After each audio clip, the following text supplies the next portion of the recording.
Her voice had once shaken a whole barn. I can't close my legs. A broken woman on a dirt floor.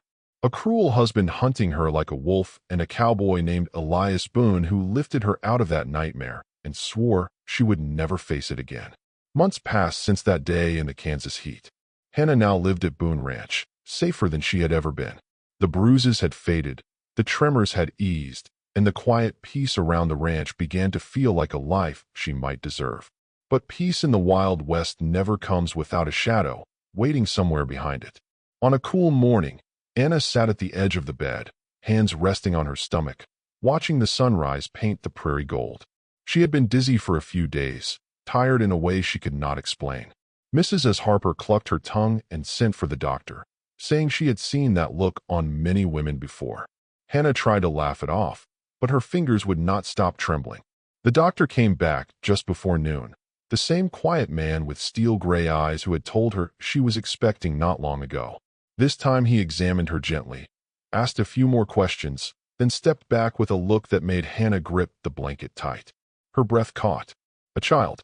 She pressed her hand over her heart as if she could steady it. Mrs. Harper gasped and began thanking the Lord right there in the room, but Hannah didn't move. A strange panic rose in her chest. She whispered, "Doctor, how far along am I? Please tell me the truth." He studied her face, then answered in the most careful voice she had ever heard. "About 3 months, maybe a little more," dead silent. 3 months? 3 months meant one thing. The child inside her could not belong to Elias. It belonged to the man who tore her apart. The man who swore he would drag her home in chains if he had to. Caleb Miller. Hannah felt the world tilt. Her fingers curled into the blanket until her knuckles whitened. She had escaped Caleb. Escaped the screams. Escaped the ropes. Escaped the barn where she thought she might die. But she had not escaped him entirely. A part of him lived inside her now. Elias walked in at that moment, dust on his boots, hat still in his hand. He saw the doctor. He saw Hannah's pale face, and he knew something had shifted. He asked softly, "Hannah, what is it?" What did he say? She opened her mouth. No sound came out, because she did not know how to tell the one man who saved her that she carried the child of the man who tried to destroy her. So, here's the question for you. If you were Hannah, would you confess the truth to the man who rescued you, even if that truth might break his heart? Hannah sat frozen on the edge of the bed long after the doctor left. The sunlight through the window felt colder somehow, like the whole room had been tipped sideways. She kept one hand over her stomach, staring at nothing, trying to breathe slow, but every breath felt like both relief and heartbreak, all tangled together. Elias stood by the doorway, hat still hanging from his fingers. His voice was gentle, the way it always was, when he sensed pain he could not quite reach. "Hannah, talk to me, please." She looked up at him with red eyes. Her lips trembled, and for a second, she tried to force out the truth, but the words stuck in her throat. She whispered, "Elias, I don't know how to say this. I'm so sorry. So very sorry." He sat beside her, slow and steady, as if approaching a frightened horse that might bolt at the slightest sound. He placed one hand over hers. "You have nothing to be sorry for. Not to me, not ever." Those words made her break. Tears spilled fast, shoulders shaking, all the fear she had tried to bury rising right back to the surface. She managed to choke out the child. "It is not yours." Her voice cracked. "It belongs to him, to Caleb." Elias did not flinch. He did not anger. He did not even look surprised. He simply nodded like it was a truth he had already felt in his bones the moment he stepped through the door. He squeezed her hand and said, "A child is never at fault for the man who fathered it. Not one bit. That child deserves a chance at a better life, and I aim to help give it that chance if you let me." Hannah cried harder. But this time, her tears were different. Not fear, not shame, just a long-held weight finally being set down. She leaned into him, resting her forehead on his shoulder, breathing in the steadiness that seemed to surround him like a warm blanket. Outside the window, the prairie wind pushed through the grass like a whisper from far away. A whisper neither of them knew was carrying across Kansas plains toward a man who refused to be forgotten. About an hour later, a rider passing through Dodge City stepped into a saloon and mentioned it loud enough for half the room to hear. Said he heard Hannah Boone was expecting, said the child might not belong to the man she lived with now. In the shadowed corner of that same saloon, Caleb Miller sat with a glass of whiskey he had not touched. His eyes darkened. He muttered under his breath, "She's carrying my son and living with that old man like they are married." He spat on the floor and muttered, "A woman forgets her place too quick when a fool thinks he can save her." And when he heard the words, "Hannah," and expecting in the same breath, something inside him snapped in a way that was quiet but deadly. He stood up without finishing his drink and walked out the door with a purpose no man wanted to follow. So, here's the real question. What will a cruel man do when he learns a child is growing in the world that he believes belongs to him? Caleb did not ride back to Abilene that day. He rode straight across town toward the courthouse with a fire in his chest that no summer heat could match. He tied his horse in front of a small office beside the courthouse. Inside sat a man folks called Mr. Danton, a clerk who knew enough law to make trouble, but not enough to fix it. Caleb slammed a handful of coins on the desk and growled, "I want my wife back, and I want my child. You write whatever I need to take them home." Danton leaned back, hearing the desperation under Caleb's fury. Men who lost control of the one thing they thought they owned. He dipped his pen. "We can file a petition. Say she was taken against her will. Say the child is yours by blood. Judges tend to listen when a father calls for his family." Caleb smirked, a dark twist to pride, convinced the law would stand at his side, no matter what he had done in the shadows. Within an hour, the papers were signed, sealed, and slapped into his hands. Caleb rode out again, heading straight toward Boone Ranch, dust rising behind him like a warning. Back at the ranch, Hannah was resting on the porch swing, wrapped in a blanket, even though the sun was warm. Her face looked calmer than it had in days, her hand resting on her stomach in a way that almost seemed protective. Elias stepped out of the barn, wiping his hands on a rag. He stopped when he saw the fear in her eyes. Hannah whispered, "Elias, I feel it. He is coming." Before Elias could answer, Sheriff Cole's horse came tearing up the trail. He held up a folded document and said, "Boone, we have a problem. Caleb filed a petition claiming you took his wife, and the judge is forced to review it." Elias clenched his jaw. "So he is playing with the law now." Cole nodded. "And he's coming." He was seen riding out of Dodge City with those papers in his hand. "Might be here before sundown." Anna's breath hitched. She looked from Cole to Elias like a woman standing between two storms. Elias walked to her, placed a steady hand on her shoulder, and said, "You are not going anywhere with that man. Not while I'm breathing." The wind shifted then, moving across the prairie in a slow, heavy sweep, almost like the land itself knew trouble was riding toward it. So, here's the question for you.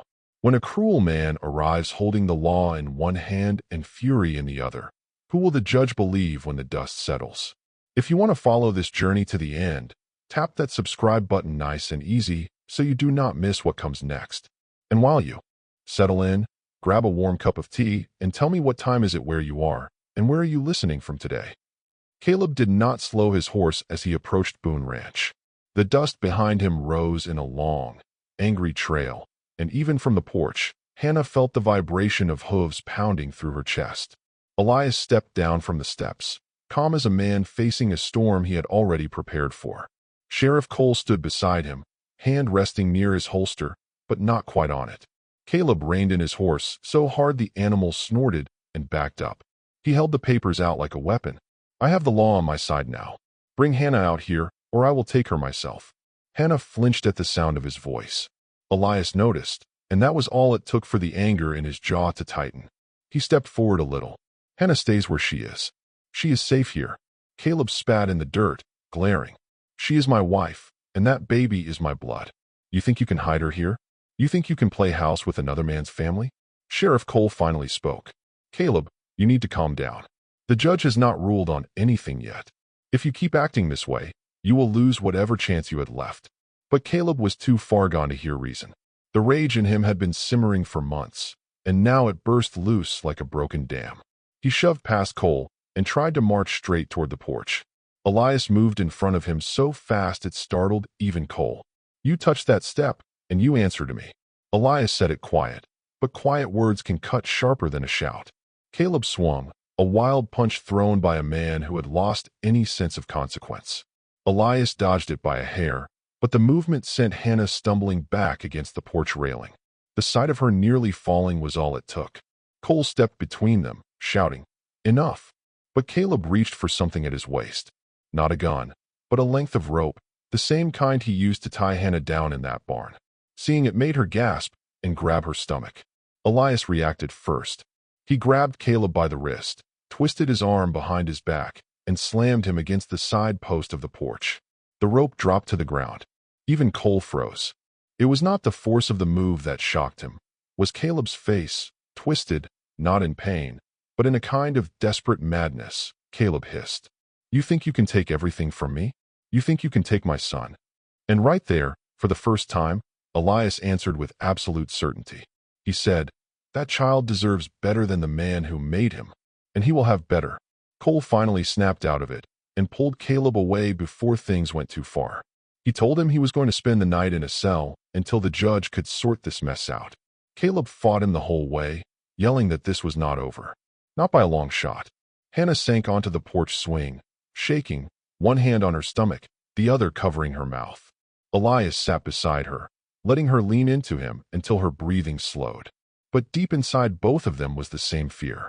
If Caleb was willing to do this now, what would he do when the judge made his final ruling? So here's the question for you. When the truth meets the law in a town like Dodge City, which one will decide the fate of this child?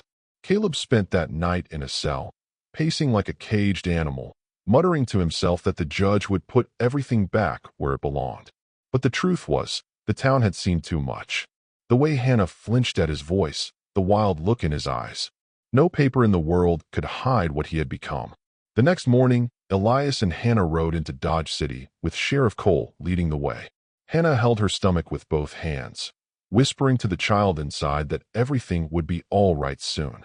Elias glanced over at her now and then, and each time he did, his expression hardened with quiet determination. Inside the courthouse, Judge Wilbur waited with a stack of reports, medical notes, a statement from Mrs. Harper. Cole had gathered every witness he could reach, and Elias, without telling Hannah, had used a chunk of his savings to pay for travel fees, filing costs, and even a proper legal writer to prepare their case in clear, careful words, not to bribe the law, but to make sure the truth finally stood on solid legs. He paid only for travel fees and proper paperwork. Nothing more, nothing hidden. Caleb was brought in, still angry, still convinced that blood alone made him the winner. He argued loud, waving his arms, claiming ownership instead of love. But when Hannah stood up, the whole room fell quiet. She spoke soft, the kind of soft that carries farther than a shout. She told the judge she did not want revenge. She only wanted peace for herself, for her child, for a life where fear no longer slept beside her at night. Judge Wilbur listened a long while before speaking. He looked at Caleb, then at Elias, then at Hannah, and finally at the stack of evidence on his desk. When he announced his ruling, his voice carried the weight of a man choosing what was right, not what was easy. Judge Wilbur granted Hannah full protection and approved her petition for divorce. He reminded the court that granting a divorce was never simple in these parts, but some cases carry a truth too heavy to ignore. He ruled that she would have full custody of the child once it was born, and that Caleb Miller was to have no contact, no visits, and no claim over her household for the rest of his life. Caleb remained the father on paper, but only in name. And the judge stated plainly that any attempt to approach Hannah or the child would land him in jail. Elias would not need a paper to stand beside them, the judge said, because some men prove their worth by the way they show up, not by the blood they share. Anna cried softly into Elias's shoulder. Caleb shouted as the lawmen pulled him back, promising that none of this was over, but this time his voice sounded small, almost hollow, like a man shouting into an empty canyon. Months later, under the warm glow of a Kansas sunset, Hannah gave birth to a healthy baby boy. Elias held the child as if he were holding the whole meaning of life in his hands. He looked down at the tiny face, then up at Hannah, and whispered so low only she could hear, "He has your eyes already."